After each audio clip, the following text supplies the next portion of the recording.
जी sir, नमस्कार जी। नमस्कार sir. क्या नाम है सर आपका? महेश। जी, आप क्या काम करते हो सर? सर मेरा मेडिकल फील्ड में वर्क है और उसी का काम मैं देखता हूँ सर। जी, आप एक एजुकेटेड पर्सन हैं, तो आपको सत्संग की क्या ज़रूरत पड़ी? देखिए सर, सत्संग बगैर देखा जाए तो कुछ भी नहीं है। देखो, जिनको ज्ञान समझ में आ गया परमात्मा, उनके लिए सभी कामों से पहले सत्संग जरूरी है। इसलिए आज संडे का दिन होता है।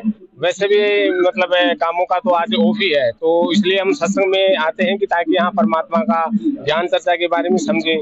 और सत्संग से ही देखो आगे के काम होते हैं, इसलिए हम सबसे पहले सत्संग को इम्पोर्टेंस समझते हैं, इसलिए हम सत्संग में आते हैं। हमने सुना है कि संत रामपाल जी महाराज अन्य धर्म गुरुओं की निंदा करते हैं। क्या ये बात सही है? जी, आपने बिल्कुल सही सुना। देखिए, इसमें क्या है कि ये समझ की बात है। देखो, हालांकि संत रामपाल जी महाराज निंदा नहीं करते, वो एक परोपकार का काम कर रहे हैं। वो सभी शास्त्रों को खोल खोल के बता रहे हैं कि देखो, जो शास्त्र अनुसार भक्ति है ये करना है। लेकिन ये आम लोगों को, जिनको ज्ञान समझ में नहीं आ रहा है, उनको ये निंदा लगती है।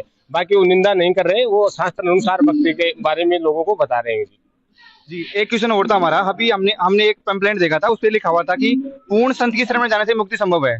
तो इसके बारे में आप बताओ थोड़ा सा। देखिए, अगर अपने पूर्ण संत की शरण में जाएंगे और शास्त्र अनुसार भक्ति करेंगे तो उससे अपनी मुक्ति बिल्कुल संभव है। और अगर शास्त्र विरुद्ध साधना करेंगे तो उसमें अपने को मुक्ति संभव नहीं है। जैसा कि संत रामपाल जी महाराज बताते भी हैं कि गुरुबिन माला फेरते, गुरुबिन बेते ध्यान, और दोनों निष्फल है, पूछो वेद पुराण।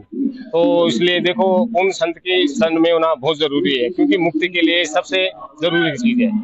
मुक्ति के लिए गुरु बनाना जरूरी है, आपका ये कहने का मतलब है। तो आज के वर्तमान समय में सब बहुत सारे धर्म गुरु हैं, तो हम कैसे पहचान करेंगे कि संत रामपाल जी महाराज जी पूर्ण गुरु है? जी सर, बहुत अच्छा सवाल है आपका। देखिए, आज जितने भी विश्व में संत हैं, वो भी देखो भक्ति कर रहे हैं, और एक तरफ संत रामपाल जी भक्ति कर रहे हैं। तो अपने पास शास्त्र है, और आज के जो भी युवा पीढ़ी है वो सब पढ़े लिखे हैं, समझदार हैं। तो मेरे हिसाब से उनको सबसे पहले शास्त्रों को देखना चाहिए कि आज एक तरफ पूरी एक तरह से दुनिया की संत है और रामपाल जी महाराज का ज्ञान एक तरफ है। तो आखिर ऐसा क्यों है? तो देखो, आज पढ़ा लिखा समाज होने के नाते उनको शास्त्रों में देखना चाहिए कि वाकई में ये जो संत रामपाल जी महाराज जो भक्ति बता रहे हैं ये ऑथेंटिक है, बिल्कुल शास्त्रों में मेल खाती है। तो इसलिए मतलब शास्त्रों को अनुसार हमें भक्ति करना बहुत जरूरी है। संत रामपाल जी महाराज के ज्ञान के बारे में आप अपने जो दोस्त हैं, जो रिश्तेदार हैं, उनको क्या कहना चाहोगे?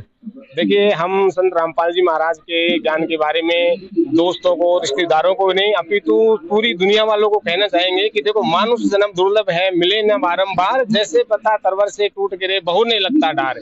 यानी ये जो अपने को मनुष्य जीवन मिला है ये बहुत ही मुश्किल से मिला है। ये मान लीजिए 84 लाख योनियों के बाद मिला है। और इससे मनुष्य जीवन में सबसे प्रथम जो अपना कार्य है, जो इंसान जीवन का कार्य है, वो है सद्भक्ति करना। तो वो शास्त्रों के अनुसार भक्ति करे और संत रामपाल जी महाराज के ज्ञान को समझे, क्योंकि ये एकदम शास्त्रों से मेल खाता हुआ ज्ञान है।